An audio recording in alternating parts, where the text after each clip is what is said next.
Hello and welcome to the Bronco Exchange. I'm your host, Dr. Shenessa Fenner, and today we have the Chancellor of Fayetteville State University, Dr. James Anderson. Hi, Dr. Anderson. How are you doing? I'm doing just fine. It's always a pleasure to be here. It's always a pleasure to have you. Are you ready for the holidays, Dr. Anderson? Kinda. Okay. Kinda. All right. You know, men, we take a little longer. Okay, exactly.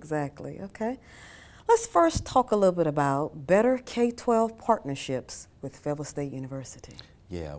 One of the things I'm really looking forward to is working with our new superintendent because he really has a sense of the importance of linking K through 12 with community colleges and universities. And it gives students at an early age an introduction to what the expectations are, I think, for coming to college or at least getting some kind of degree or credential. And we haven't had that so far. So I'm going to really be involved with Marvin to develop a strategy that we can utilize to really build that bond between FSU and K-12. Okay. What are some of the things, Dr. Anderson, you would like to see happen, you know, between the K-12 and FSU? For example, minority males almost at every level underachieve, okay?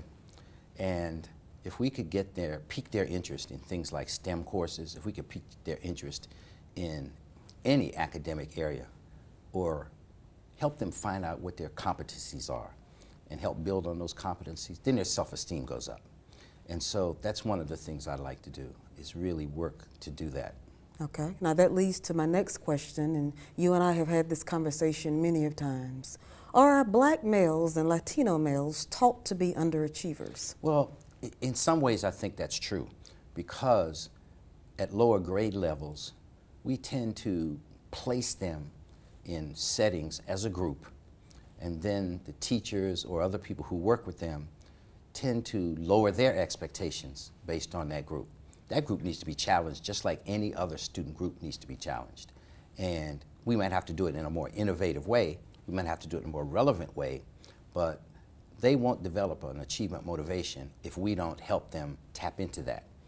So in that sense, I'd say, you know, there's a lot of tolerance for inadequacy in the lower grade levels. When I was working in Albany at the State University of Albany, the university took over the alternative school because the alternative school was like a holding pen for the troubled high school students.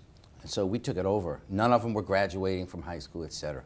So we took it over, put them in a real good environment that both facilitated learning, enhanced their self-esteem, but had a lot of structure to it, so you could learn to adjust the structure. And after only 1 year, every senior passed the Regents exam. See, in New York, it's not just graduating, it's graduating and passing the Regents exam, the state exam. Every one of the alternative school seniors did that, and that's the first time that had ever happened. So I would like to see those kinds of things evolve, really to push Black and Latino males along a little faster. Okay. Speaking along the lines of that, Chancellor, you know, we have a lot of Black males and they may not have those positive male Black role models and all, or they might not have that father figure in their lives, you know. What kinds of things should we expose and how can we get them to get, you know, the picture of where they need to be when they grow up? Yeah, well, one thing that I do is talk to more organizations on campus about doing things with schools, especially K through 12. I've adopted one. J. Kuhn, is that the name of it? J.W. Kuhn. J.W. Kuhn. I've adopted that school. I bring them to campus. I take them to games. One funny incident occurred in which I was telling them about my life and that I was adopted, and about 4 or 5 Black males and 1 white male raised their hand and said, well, since you have adopted our elementary school, then that kind of means you've adopted us, and that kind of means you can be our father. And I said, where's your father? And all of them said, I don't know, never seen him. Mm-hmm. So I think that, you know, they signal you and tell you there's this need. Mm-hmm. On our end, we need to, and I like younger people to interact with. I mean, I can be a role model, but I want younger people to interact with them because, you know, they're only 10 years away in age or 8 years away in age from our students. And so we're gonna try to do that also. Okay. Want to talk a little bit about a story that you share with me many a times, but I love to hear it, about your upbringing, who raised you. They made sure you did your homework. So kind of talk with me a little bit about the story that you and I've talked about several times. Yeah, well, I was abandoned, left in the hospital by my parents. I have no idea who they are. I don't know their names. I don't even know my real name. And there are no records, because I've hired people to try to look information up, so there are no records of me. But I was pretty lucky in that the first elementary school I went to, which was St. Augustine's, an order of African-American nuns were the teachers. Only order of African-American nuns I've ever heard of, Oblate Sisters of Providence out of France. And they worked with the prostitutes in the neighborhood to make sure that I did my work, that I stayed out of gangs, stayed out of the worst part of gangs. I had to be in a gang, but I stayed out of trouble with the gangs, etc. And it was ironic that these were the two groups of women that stepped up. Because if you think about it, they were groups of women who most likely were not going to have children, nuns, prostitutes, right? Mm-hmm. So my line is maybe God sent me to them so that one time they could live out their maternal instinct through me. Mm-hmm. But he sent them to me to save my life, mm-hmm. because every little boy I grew up with is either dead or in prison. Mm-hmm. Every single one except me. And they used to tell me, you're going to be the one to get out. You're going to be the one to get out. You're going to be a great leader. They used to say things like that. Always pump me up. But they also got on me, you know, when I was doing things pretty negative. They got on me real bad. Mm-hmm. Oh. What is the biggest life lesson you've learned from that, you would say? Of course, you sit sometimes and you reflect on that. What did you learn from that, Dr. Anderson? Well, there's a positive and a negative, mm-hmm. okay? Probably the positive lesson is that you need to be an advocate for young people, just like somebody was an advocate for you and stepped into your life and made a difference. You know, it's really nice to teach all the bright kids. It's really nice, you know, to teach all the wealthy kids, etc. That's easy. Mm-hmm. It's taking the students who come from poverty, it's taking the students who don't really get much reinforcement, who don't have role models, and working with that group. Mm-hmm. So I think because of the way I came up and I saw these two groups of women, and they, you know, it was funny because they would come together around me. I remember I was in a spelling bee in DC when I was real young, and I looked out and, you know, most of the kids in the spelling bee, their parents, their family were cheering for them. Well, straight ahead in the middle of the pack were these nuns and prostitutes cheering for me. Mm-hmm. I get kind of choked up when I talk about it. Mm-hmm. But, it's okay. So that's the positive lesson, you know, to step out no matter what and always be there for them. Mm-hmm. The negative part of it is you really go through a lot of heartache, mm-hmm. and you don't, sometimes, you know, it's outright depression. Mm-hmm. And you don't have a connection. For example, because I have no family, this past Thanksgiving, I just sat in the house by myself, mm-hmm. okay? When you have no family, you don't have anybody to go eat with, mm-hmm. okay? So it's things like that that really kind of make you sad. Mm-hmm. Okay, all right. Well, you're still turned out to be a great person, Chancellor, a wonderful influence. I know you've always been a big supporter of me, always advocated for me and had my back, and I just want to say thank you. And to me, you are family. Thank you. So thank you. You have made a difference. Let's talk about the STEM, or better known as STEAM pipeline from middle school to college. Yeah.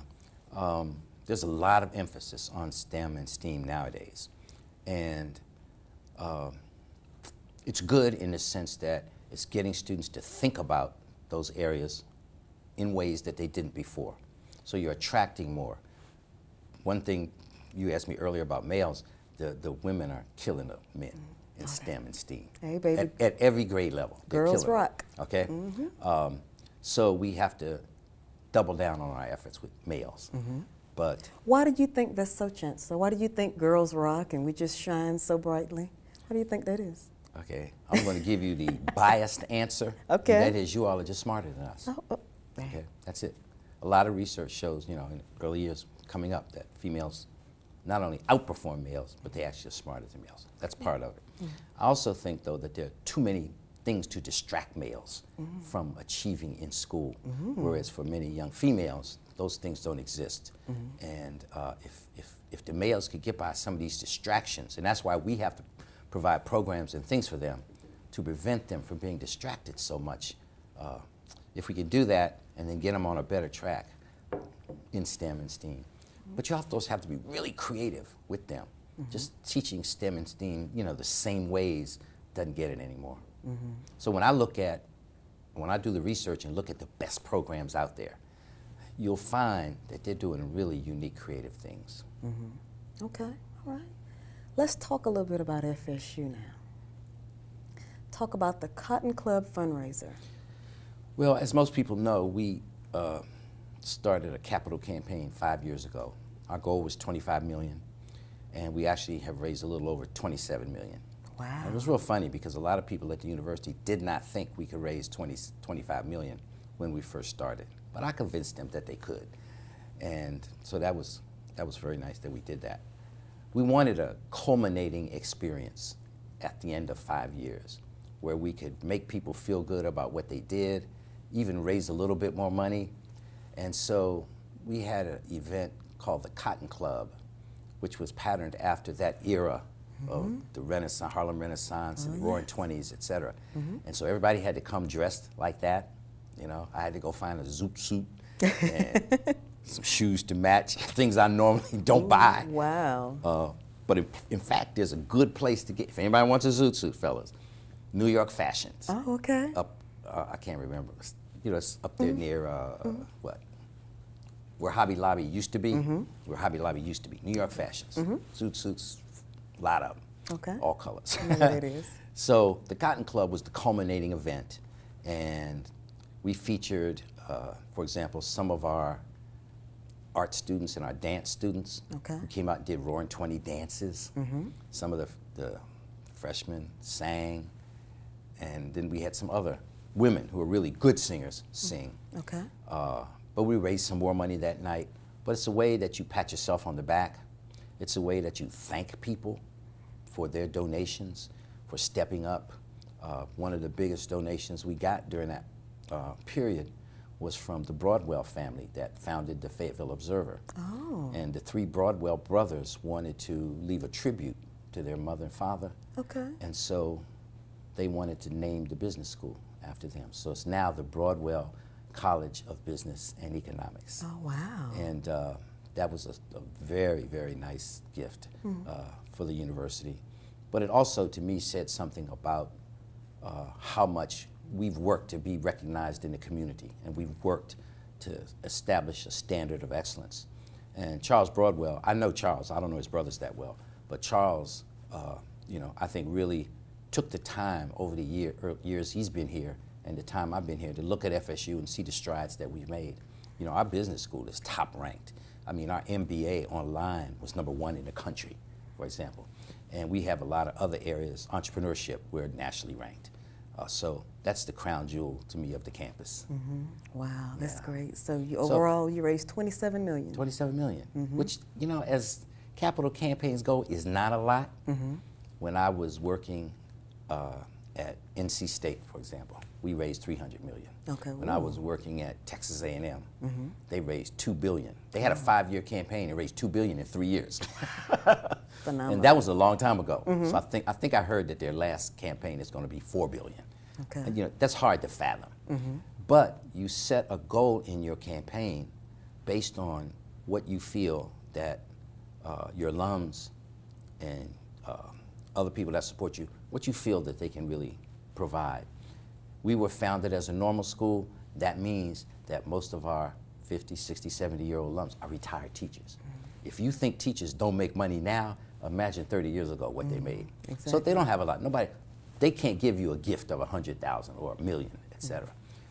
They give you what you can. You have to go find that from other people like the Broadwells and others. Okay. So it was a difficult journey, but we made it. Okay, all right. Well, Dr. Anderson, once again, thanks so much for being a part of the Bronco Exchange. I'm your host, Dr. Shenessa Fenner. Have a good one.